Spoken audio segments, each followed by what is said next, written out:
Hello everyone, welcome back to more AEW on TEW 2020. We are here the second week of October on our Rampage show, and I should actually have the commentary actually set up to record. We start off a show with Daga defeating Minoru Suzuki with an ST Late. Daga with a 74. Daga celebrates after the match, talking down Minoru Suzuki when Tully Blanchard's music hits.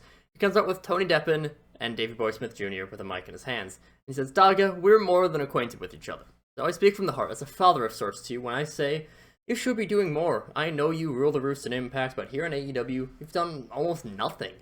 You're a bit player, a rotating hand on the roster, and a nobody. Well, that's because you've been complacent. And sometimes you just need a little voice on your ear, a guiding light to lead you to that promised land here in AEW. Oh, whoops. And that's where I'll come in and Daga cuts him off and says, look, I get that you're family to me, but there's something we need to remember. You haven't done anything here for yourself either, Tully. And I imagine there's probably a little bit of a stare down before Daga maybe not even drops the mic, probably sets it down and heads out of the ring. And he purposely does brush shoulders with Tully. A little bit of a stare down. I imagine probably Tony Deppen's looking to get into a fight. I don't think Davey Boy would really be too much towards that. So yeah, Tully trying to recruit his son-in-law. And you know what? Works for me. Works for me. There's then a vignette playing that shows Britt Baker at her dentistry profession with Cynthia Regal working as her assistant. She calls for the next person to come in, and it ends up being Hams Kitana. Britt does a checkup on Hams, and she says that she's disgusted by Hams' oral hygiene and worrying about the possibility of a few cavities that Hams might have, but she brushes it off saying that she keeps her teeth healthy. She's very smart about very good oral hygiene. Just as she pulls out some candy, I did ask Doom, the guy who made Hams, what her favorite candy is, so some Twizzlers. Tries feeding it to Goku, she's also eating some herself, and Britt's like, what the hell? Get out of my office. So yeah, one thing I always need to remember doing is things that are a little bit more goofy. AEW very much has a problem of, it's a bunch of good wrestlers, and the story becomes, we are good wrestlers, and it gets kind of boring after a while, so doing things like this, that's why people like Hams are very useful. So yeah, and also Morgan was there in some capacity. Okay, that's fine. Elena Black and Jamie Hayter defeat Diamante and Willow Nightingale when Elena pins Willow with the double underhook DDT. Jade Cargill then gets into the ring after the match, and she has a mic in her hands. And she says, once again, the baddies stand tall over losers like that. There's not a single person in this entire damn company be as good as Jade Cargill, as good as Jamie Hayter, as good as Elena Black, as good as Nancy Bouchard. We're on top of the women's division, whether you like it or not, and we are going to. And she is interrupted by, strangely enough, Mayu Iwatani's music hitting. And she steps onto the stage, she has a mic, and she says, I won't deny your potential, and I see just how good AEW's women's division has gotten. To call yourself the top of the division is disingenuous to people like me, or like Io, or Thunder Rosa. So I want to see that for myself. We faced each other in 8-woman tag before, but I want to see you in singles action sometime next week, non-title. But I'm not saying that there's nothing in it for you if you win. If you win, I will personally ask Paul Heyman to make the Full Gear match with Thunder Rosa into a triple threat. So yeah, one thing I also want to do is start booking more non-title matches. One big thing is I do not like non-title matches.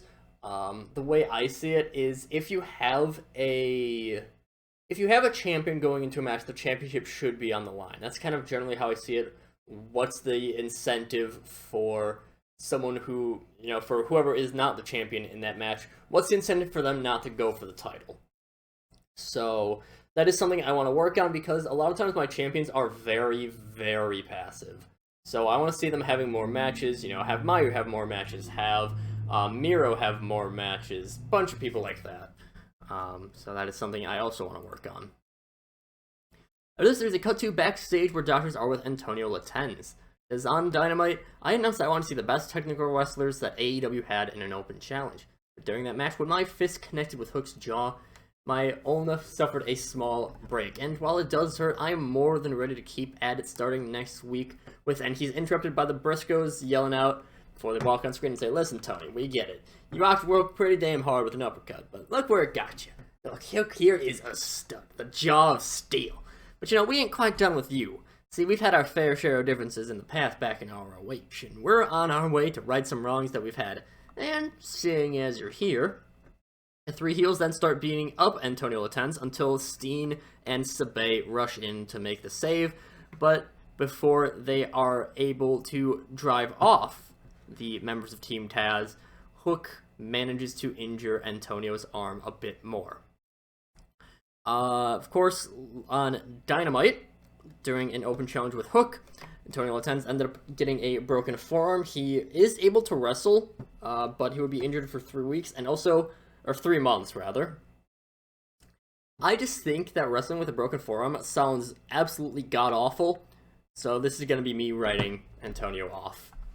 He will be off TV, maybe until Revolution. Not sure. After this job match, Willpower defeat Chase Holiday and KC Navarro. Yeah, they were here. I just wanted to have a job match in there. Willpower, I want to start pushing a little bit more. They're not ex-WWE people. They have great chemistry, and they're both pretty good. So, yeah, why not? After the match, Proud and Powerful, they were at ringside for the bet, and they get in shortly after the match. They chat with Willpower about their performance, and while it's off mic, you can hear that they're saying that, hey, Willpower, you still need to find that way to push past, to break that ceiling, to finally find something to get you, to guide you towards that tag team glory, and who better than former tag champs like us? Willpower, they consider it, they're thinking about it, but eventually they're like, we want to talk this over still. So they leave. Proud and Powerful, they wait a little bit before following backstage as well. After this, we cut to backstage, where Diamante is checking up on Kira Hogan. It has been a little while since their match, but still. Duo are then approached by Sam Stoker and Lewis Howley, who offer for Kira to join the Rose Garden. Both of them are very confused by the sudden proposition by people that they have never seen before, but they're soon joined by Garza, who offers them the same thing, and while he does, he's like, "Hey, I'm sorry about these two. My new friends, they're a little bit excited, so to speak." Before he walks up with them. And while Diamante is not interested, Kira Hogan, she thinks about it a little bit. So yes, pretty deadly. And here they're called Drop Dead Gorgeous. Sam Stoker, Lewis Howley. They just fit the Rose Garden so much. They are both rather attractive, and I'm kind of going to play them as the gay representatives. They're going to be into everyone. They're pan in this. They're going to be implied pan, is the thing. So, yeah. Drop Dead Gorgeous now a part of the Rose Garden. The camera, however, does remain backstage, panning over to view AJ Styles, getting ready for his matchup against Jonathan Gresham. Still talking to Io Shirai, commending her for her performance against Charles Batts and Zack Sabre Jr. in the past few weeks. Io rightfully snapped, saying that there was no reason for Priscilla Kelly to attack her, and of course, presumably, because Priscilla is part of the Bullet Club, AJ's behind it. It is like, hey, you know what, you wanted proof that we were being serious, that we had something to do, that we weren't just sitting back, and that's why I had Priscilla go in for that attack. Io shakes her head, storms off, Gresham music plays, presumably to give AJ time to get to Gorilla. And obviously, AJ wins. Though surprisingly, very close, but I imagine that it's because AJ is getting up there in age. AJ gets out of the ring not long after his win to taunt a camera directly that's on the outside. So, you have a couple cameramen on the outside. They're getting different angles, not just hard cam. And in the background, another cameraman is seen putting his camera down before AJ turns around, presumably to start walking up the ramp, and a massive super kick from the cameraman. Moves to disguise, it's Matt Jackson. Matt starts talking to the other cameraman, it's Nick, and the two are making fun of AJ's baldness before The men of the Bullet Club rush out, except Phantasmo, because he's a weird situation, Phantasmo, but whatever. Scorpio Sky, Gallows, and Anderson all eat super kicks, but Hammerstone is actually able to stand on top. But the chaos is not quite done yet. Hammerstone, I imagine he's pretty close to the railing at this point. And just standing up, probably a big pop for this. Standing up from his chair, Hammerstone's probably blocking him just because cinematic. Samoa Joe is there. Coquina clutch onto Hammerstone. He's yelling at AJ, who is down. He's reeling from a super kick to the face. And also a 14-minute match against Gresham. Saying the things aren't over yet, as Hammerstone loses consciousness, and then security, of course, have to pull Joe away. After this, Paul Heyman is in his office looking a little bit frustrated, saying that he almost went an entire show without post-match attacks. When there is a knock at the door, he's very excited by this, tells them to come in, and it is Konosuke, Takeshita, and Maya Kushimaru. Both are put over by Fuka, and Heyman also is ecstatic, saying that he's a huge get for AEW, though he questions why Kushimaru is here. He says that she's Takeshita's translator, and though she doesn't think it'll be that long, so after that she's Takeshita's agent and spokeswoman, having been ground to make sure that Takeshita does well in the States. I have seen, I've just started to finally actually watch wrestling. Takeshita looks fantastic, so brought him in, Kushimaru. She's incredibly good on the mic. I believe she has 90s in charisma, mic, and high 80s in... Because I think it's... I know she has blue charisma and mic and dark green acting. She's incredible on the mic. So bring her in to manage Takeshita. I think that'll work pretty well. Large boost to charisma. That's really all Kushimaru needs. So yeah, Takeshita is now in AEW. After this, Chris Statler defeats Gianna Daddia with a package pile driver. Long time since I've seen that, but that's fair.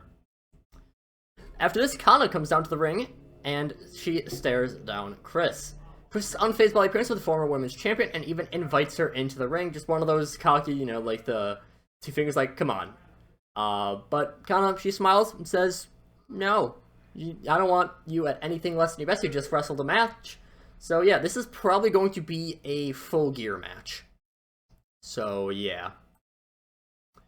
And then main event, I just needed to get a good match. I needed to get a match in. Pac defeats Sammy Guevara with an 82B. Wow. 82B. Following the match, Pac looks ready to beat down Sammy with a kendo stick some more, but he's interrupted by a hooded figure on the top turnbuckle. Big dropkick, it's Darby Allin.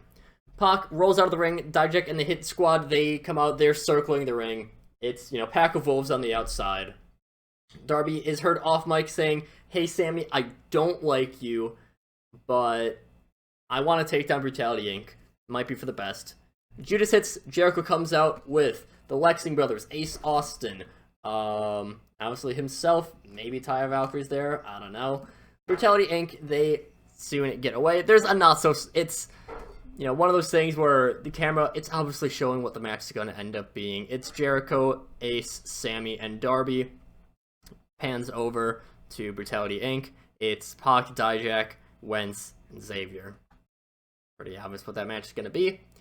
80 rated show. I'm pretty happy with this one. It was pretty angle heavy, but I like that I got some lower card feuds in there. We have that's starting off. That's something that's brand new. Ham's getting a little bit of comedy in there. More baddie stuff, including a non-title match. Briscoe's getting involved. Proud and Powerful and Willpower. Drop Dead Gorgeous are here now. Yeah, I think it's a pretty good show. And we will advance on to Dynamite.